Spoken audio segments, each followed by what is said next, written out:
10 hard. I was born Muslim. You don't have rights to Islam. You can lose this deen.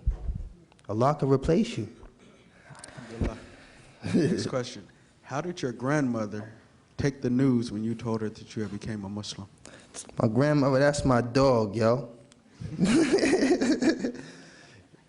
SubhanAllah, that's my old girl right there, man. My grandmother was my mother. My mother was like my sister.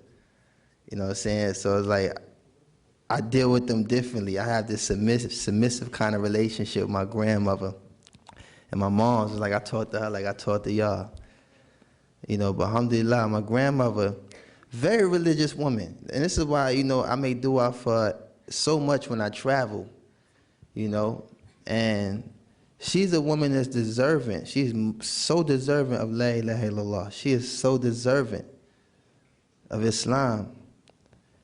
And I think that all the transitions I've been through in my life, you know, being in the street, she used to hear sirens and stuff and worry about me, calling around, have you seen him? Have you seen him? Is he all right? I heard shots. Did y'all see him? Is he good? Is he okay?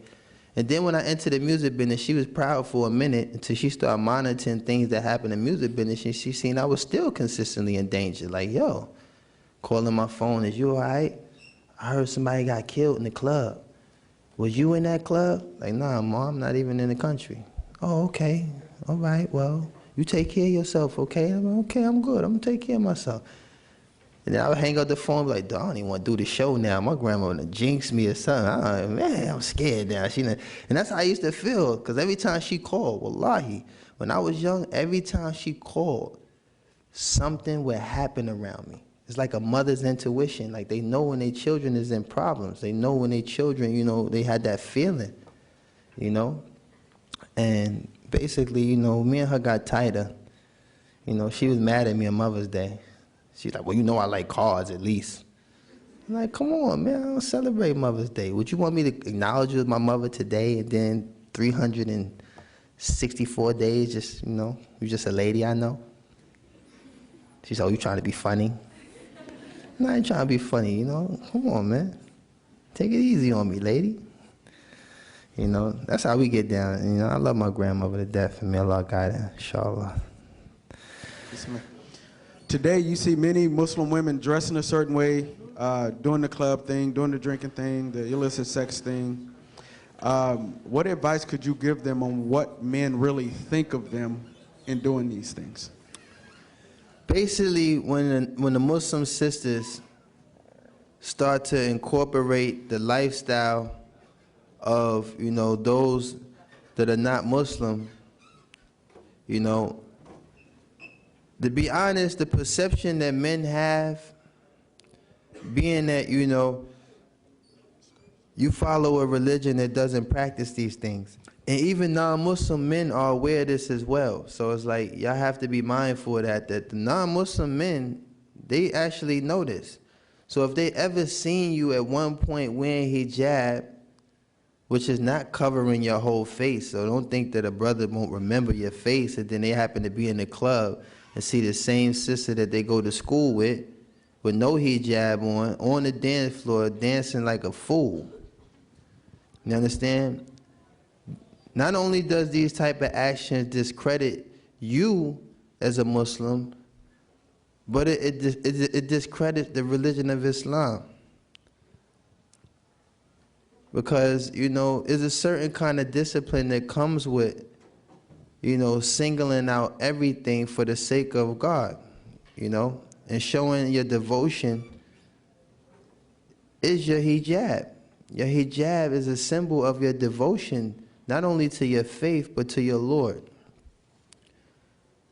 So when you women start to, you know what I'm saying, you sisters start to develop this desire to get the same attention that maybe non-Muslim women receive, such as those, you know, when brothers see them, you know, I used to be a non-Muslim. There'd be a lot of hugging, you know, a lot of kissing on the cheek and how you doing, and it's so funny because these be women that actually have, you know, boyfriends. Some of them even be married, be hugging other guys. Oh, how you been? And it's like this attention that comes with that. And I think that some of you sisters start to fall in the trap of wanting that attention. My advice to you, if it ever gets to the point where you feel the urge to obtain that attention, marry. That is your solution. Marry. You understand? Because marriage will protect you from these things. Marriage will protect you from committing zina. Marriage will protect you from committing any illegal sexual acts or anything that is sinful. Because when y'all start experimenting, this is a new thing I'm hearing now with the sisters dating. Like, what is dating? How does a Muslim woman date? How do you pull that off? And another thing that y'all sisters be doing, and a'udhu billah, y'all need to be careful with that Facebook stuff. Because y'all start liking guys and y'all start making all the arrangements with the guy before you even speak to your father. Then you actually teach him how to handle your father. And then when you wonder why the relationship or the marriage didn't go well, because you kind of took away that respect barrier that comes from one of these young brothers that got to sit before your father the first time and never met him, don't know nothing about him. There's a certain type of humbleness that comes with that. But y'all break down that wall by having all these conversations, making all of these arrangements, telling them, no, listen, don't say that around my father. You don't say that, move like this, talk like this, don't do this. You preparing him, you know what I'm saying, to stand before your father actually with no fear. And then y'all wonder why down the road these relationships don't work. For those that, you know, they're not married, I'm just giving an example of some of the stories I hear. And I know how I go. I got a Facebook account. And I'm constantly deleting my pictures. People be tagging me with pictures. I have sisters that always start off nice. Oh, salam alaikum, I'm so glad you came to Islam. Alhamdulillah. Can I ask you a personal question, Aki? Zoom, I hit the power sometime. Because I already know the fitna is coming, you know. And this is some of the trials I go through because I like to just post hadith and try to connect. And if I can benefit a sister with some information that supports a hadith or something like that, it's cool. But this is a forum, man, that actually acts as a means, you know, to start moving in the direction of sin. You know, then y'all start posting y'all pictures from walimas when y'all don't have y'all hijab on. Y'all post a picture that, you know, where you went to somebody walima, where y'all chilling in the female section and you know, you want to show your hair, you want to show this is the first step. That's the first step, because then you start getting comments. Oh, sister, you look nice, alhamdulillah. Then you have non-Muslim women, oh, you look so beautiful. Next thing you know, you get caught up in this attention. And then you start gradually saying, like, man, I don't even need to wear this no more. I'm cool. I don't need this no more. So my advice, man, is like, same with the brothers. Stay with the sisters that fear Allah. Stay around the sisters that, you know, love Allah and practice this openly, you know. And please, you know what I'm saying, for the sake of your deen, stay away from all those sinful matters. Stay away from them clubs. Stay away from anything that's going to take you astray from what you're upon. Y'all Muslims. Be Muslims. Alhamdulillah. Next question. How did your music career start? And at what point did you realize that that life was not worth living anymore like that?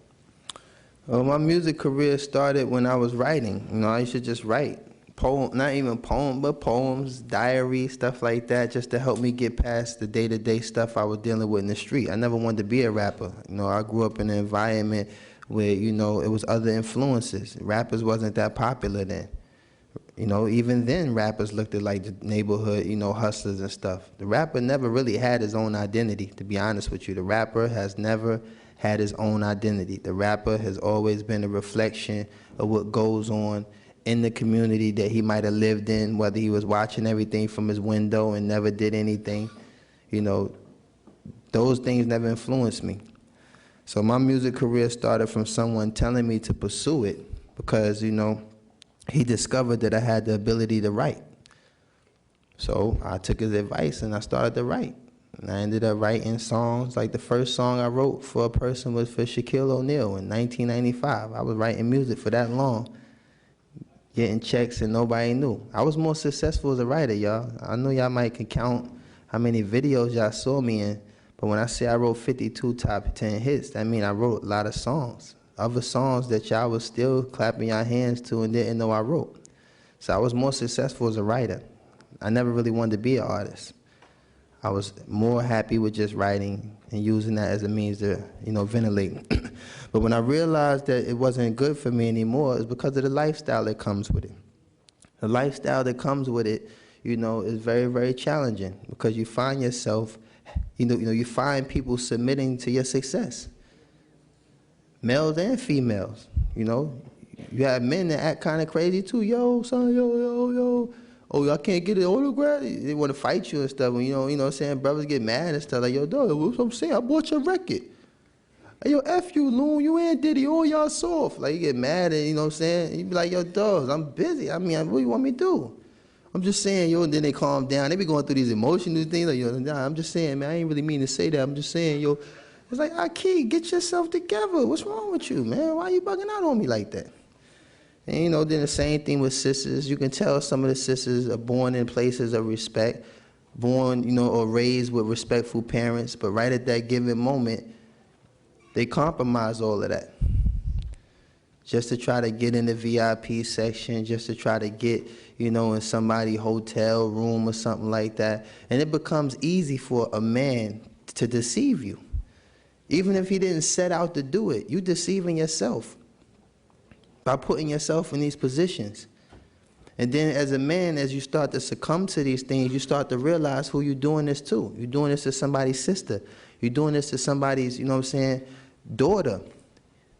And in some cases nowadays, you're doing this to somebody's mother. You understand? So these are the things I started to be mindful of because, like I said, I grew up respecting women. I had nothing but women in my family. You know what I'm saying? Nothing but women in my family. I should have been a ballerina, all the girls in my family.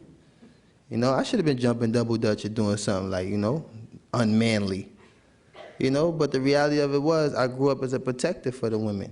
I grew up respecting the women. Like I said, my grandmother, and I mentioned it so many times, she was a great example for me. She was a great example of a woman. The greatest example that I've ever had of a woman. Someone who was consistent as long as I've known that this woman has always been, a great example. So, when you start realizing what's taking place in this lifestyle and you tie that to all these great examples you had, you know that it ain't right at that point. Something ain't right here. This ain't right. I shouldn't be doing this. Sometimes you start looking at the woman like, yo, you shouldn't be doing this. I can tell that this is not how you are. Why are you doing it? I don't know. No, go home. This is not how you are. Go home. So, that's when I started realizing it wasn't good for me. So, alhamdulillah. Jazakallah khairan. Next question. I'm trying to phrase this the right way.